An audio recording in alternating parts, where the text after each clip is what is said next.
All right, what up? It's Cactus Dave here. Let's talk about the John Cena, Rock, Cody Rhodes story, Travis Scott story.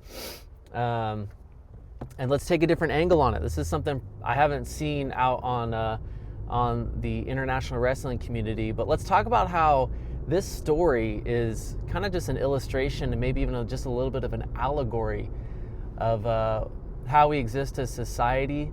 This is a biblical story, in my opinion, and let's talk about it.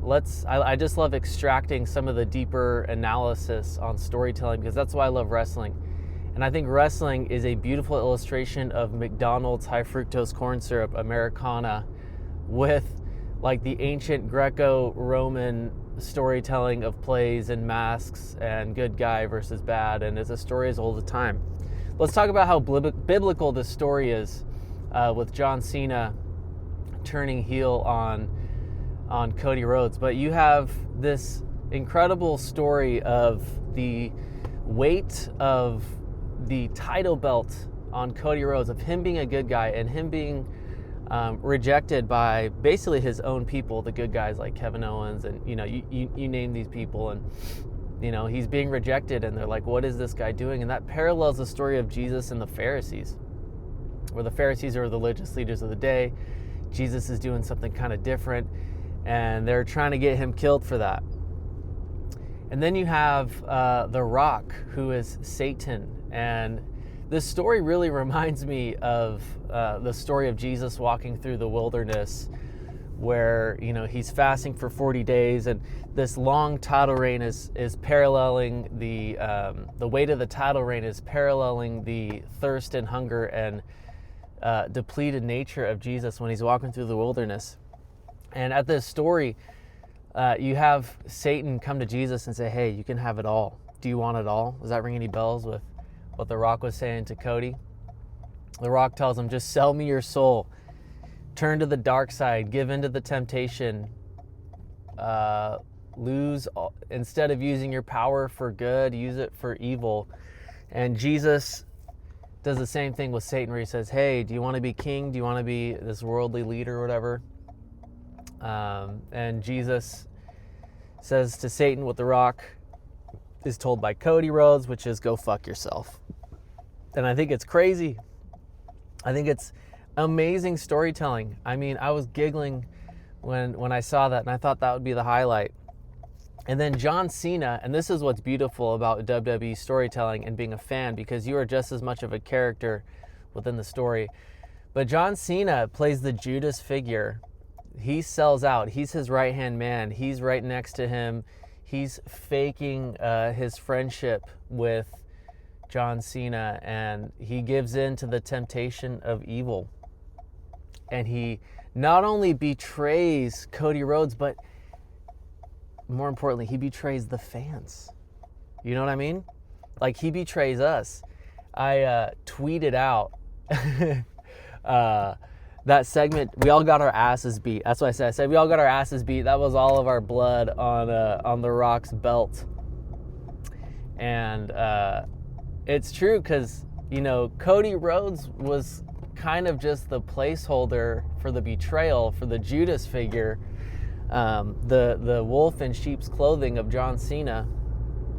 He was just kind of the avatar for all of us, because we all could not believe it. We all felt betrayed as fans.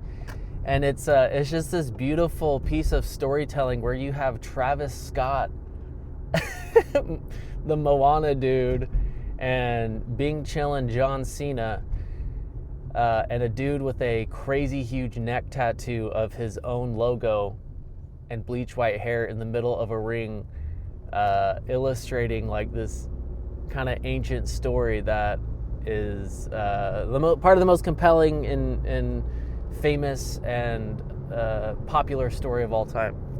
But I think it also just speaks to where we are as a society. And I think pro wrestling is, if you want to know what's going on in the world, pro wrestling is kind of a reflection of what's going on in the world. But it just kind of speaks to, I think, just the nature of us as individuals and as human beings, and just where we are as a society, where like the people who are supposed to be the good guys are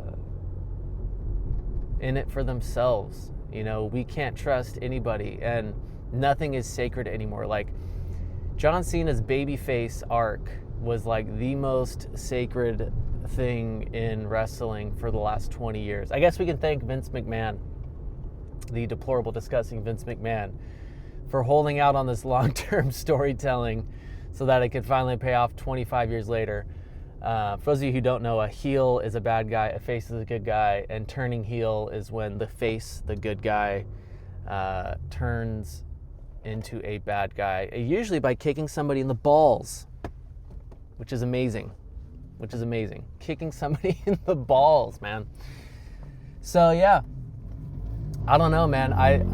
I think with, and man, I'd love to, this is just my thoughts off the top of my head, but I want to do more analysis. But you just look at our society today, and you have the corporate leader, The Rock, who's just pulling the strings, and who's, you know, if you're in a corporate job, I feel like the mindset, or if it's just any job right now, the mindset is like, you just sell out for whatever. You think about YouTubers and people in the content creation space. The whole goal is for your content to become a commercial for a sports gambling website.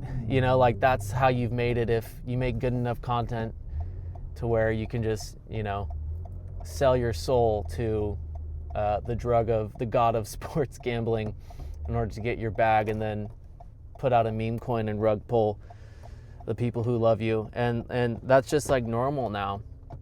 And The Rock and Cody Rhodes' story is kind of playing out that way, where it's kind of illustrating like what the temptation is. And you know, I think the storytelling kind of illustrates just this. I'm driving while doing this, so I'm also trying not to die when I talk, but the storytelling just kind of illustrates like the choices that we have. And John Cena is one of the many good people who have fallen to the hands of the god of American success. You know, it's all, you know, that's the god we serve these days. And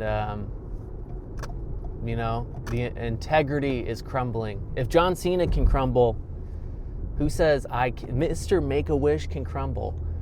Who says you and I, you know, normal folk can't either? But yeah, man, this is just some great freaking storytelling, dude. And if you think wrestling's stupid, you're right. It's stupid and awesome. And if you're gonna be serious all the time, that's great. I don't care. But yeah, man, WWE got biblical. Absolutely wild. What are you guys' thoughts? I love this analysis. I'd love to do more like analysis like this, but man, I just don't have the time.